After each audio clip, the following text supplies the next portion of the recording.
Known as the Dean of Personal Development, Earl Nightingale was heard for over 3 decades on over 1,000 radio stations across the United States, Canada, and 10 foreign countries, making him one of the most listened to broadcasters in history. Earl's work shows his incredible research abilities, drawing ideas from some of the greatest minds in history. From the Bible and the ancient Greek philosophers to present-day commentators, he read and digested the great works. With programs like Lead the Field and The Strangest Secret, Earl has added to the library of human knowledge with his own original and creative commentaries on life and the ways of successful living. Enjoy this video excerpt from Earl's classic presentation on The Rewards of Service. I'm sure you find it as amazing as do the rest of us that the great majority of people have to learn things the hard way. It's only natural to think that if a great discovery were made in a particular generation, all the succeeding generations would know about it and utilize it for their own good. But in many things, such is not the case. It's true with inventions and discoveries which obviously affect our lives, but it frequently is not true when it comes to the great laws which determine the direction of our individual destinies. One time, a group of laborers was hired to work on a farm. These people came from a very small, remote village where motor vehicles were still very scarce. They were enjoying a new experience of being transported on the back of a truck when they came to the place where they thought they were supposed to get off. Well, without giving it a thought, apparently, they simply stepped off the back of the speeding truck. Now, fortunately, they fell on a soft dirt road, not a paved highway, but even then, the results of their unconventional method of disembarking were, to say the least, surprising. They went bounding, spinning, sliding, and cartwheeling along the dusty road for quite a distance before gravity and friction, working together, finally brought them to an astounded halt. Well, none was seriously injured. In fact, by the time the terrified driver got back to them, they were laughing uproariously about the whole thing. The truck driver, in explaining the incident later, put the blame on their never having ridden in trucks before. Well, that's the obvious answer, but not the right one. The amazing circus tumbling act on a remote farm road had been caused by ignorance of a law that operates the same whether a truck, a boat, an airplane, or any moving body is involved. Sir Isaac Newton gave us the law, and it goes like this. A body in motion tends to remain in motion until acted upon by an outside force. When the workers stepped off the back of the speeding truck, they were going the same speed as the truck itself. The outside force was gravity, which pulled them down to the road, still traveling at the same speed. And, well, you get the idea. They had been hurt, confused, frightened, and turned upside down because of their ignorance of a law of physics. They might have been killed. Now, all over the world, there are millions of people who are being hurt, confused, frightened, and whose lives are turned upside down because they don't understand the principal law on which everything in the universe operates, the law of cause and effect. This law has been written thousands of times by the greatest minds the world has produced, and as a result has appeared in many forms. For our purposes, it might best be put this way. Our rewards in life will always match our service. It's another way of saying, as ye sow, so shall ye reap. And it's been written in many ways, in every language on earth. I like to think of this law in the form of a giant apothecary scale. One of the bowls is marked service, and the other is marked rewards. Now, whatever we put into the bowl marked service, the world will match in the bowl marked rewards. If any person alive is discontented with his rewards, he should examine his service. Action, reaction. As ye sow, so shall ye reap.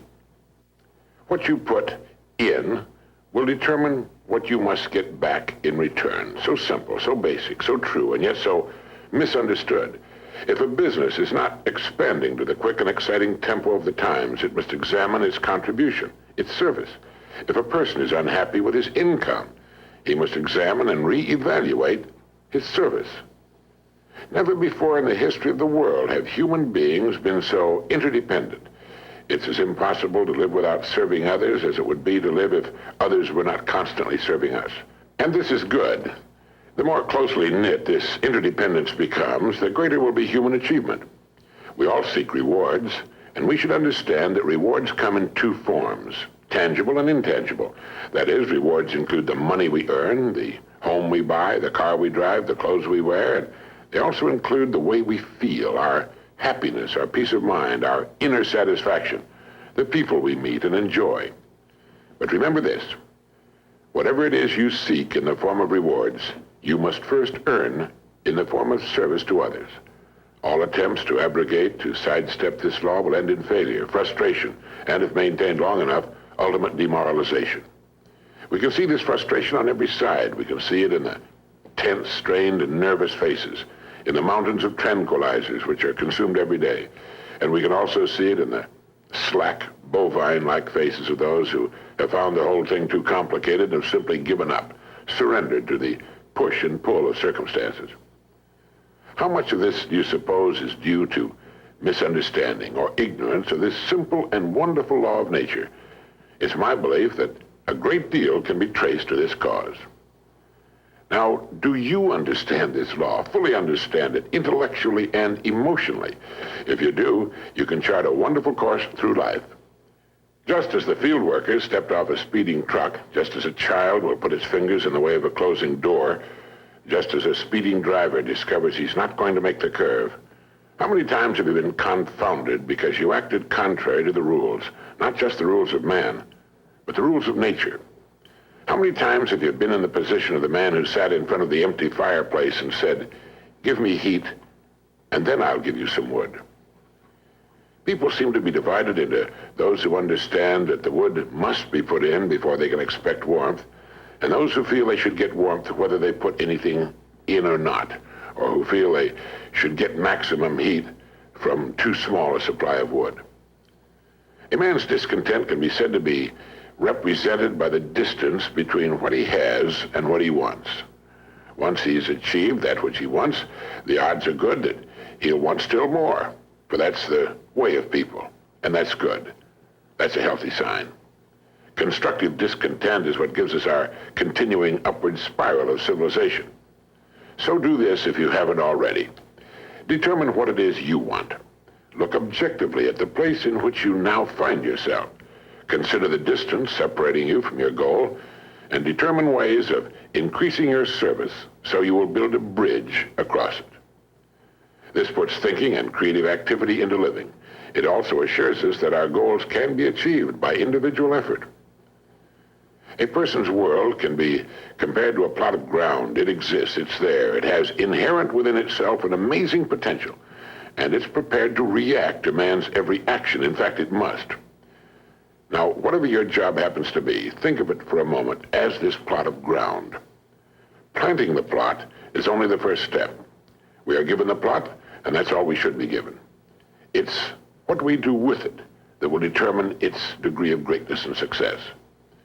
It's like the story of the preacher who was driving by a beautiful farm. The fields were cultivated and abundant, with well cared for crops. The fences, house, and barns were clean, neat, and freshly painted. A row of fine trees led from the road to the house, where there were shaded lawns and flower beds. It was a beautiful sight to behold. So when the farmer working in the field got to the end of a row near the road, the preacher hailed him and said, "God has blessed you with a beautiful farm." The farmer stopped and thought a moment and replied, "Yes, he has, and I'm grateful. But you should have seen this place when he had it all to himself." You see, the farmer understood that he had been blessed with a fine farm, but he was also aware that it was his own love and labor which had brought it to its present state. In thinking of ways of increasing your service, read books on your specialty. Read what others have found to work well for them. But at the same time, think of original and creative ways of increasing your service, ways that are unique with you and the way you are. Each morning and during the day, ask yourself this question: how can I increase my service today? Knowing that my rewards in life must be in exact proportion to my service. Now do this every day and you will have started to form one of life's most valuable habits. Horace Mann wrote, "If any man seeks for greatness, let him forget greatness and ask for truth, and he'll find both." You see, you can cut away all the confusion and complications and nagging worries and vague, half-formed fears by returning to the great truth, the great laws, the great verities on which all success, all accomplishment, The whole world is built. If you're worried about your income or your future, you're concentrating on the wrong end of the scale. Look at the other end. Concern yourself only with increasing your service, with becoming great where you are, and your income and your future will take care of themselves. In William James' essay on vital reserves, he wrote, "Compared with what we ought to be, we're only half awake. Our fires are damped, our drafts are checked. We're making use of only a small part of our possible mental and physical resources." Stating the thing broadly, he went on, "The human individual thus lives usually far within his limits. He possesses powers of various sorts which he habitually fails to use. He energizes below his maximum, and he behaves below his optimum." All right, how can we correct the situation? William James gave us the answer. He wrote, either some unusual stimulus fills them with emotional excitement, or some unusual idea of necessity induces them to make an extra effort of will. Excitement, ideas, and efforts, in a word, are what carry us over the dam. All right, let your goal represent the excitement. Your ideas and efforts will weigh down the service end of the scale, and the rewards must and will follow. They'll be yours. They are yours the moment you realize this truth.